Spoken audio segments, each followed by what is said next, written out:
రాధేశ్యామ్ టైంలో కానీ అసలు ఎంత నెగిటివిటీ అంటే పాట పెట్టగానే బాలేదు బాలేదు బాలేదు అని చెప్పేసి ఒక పాట అయితే నేను అసలు షేర్ కూడా చేయలేదు.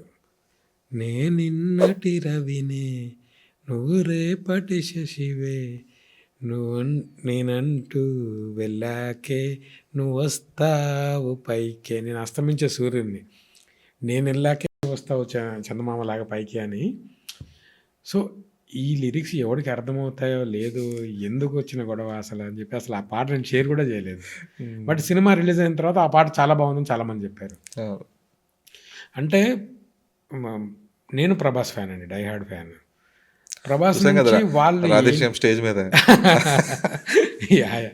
ఆ స్టేజ్ మీద అయితే అసలు ప్రిపేర్ అయ్యి కూడా వెళ్ళలేదు. బట్ ఎందుకో అంతమంది జనాలు చూసేసరికి సినిమా సినిమా.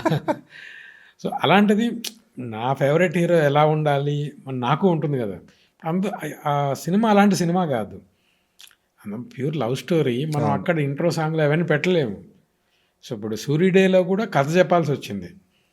ఇంట్రో సాంగ్ లాంటిది ఉంటే ఇంట్రో సాంగ్ ఉంటుంది.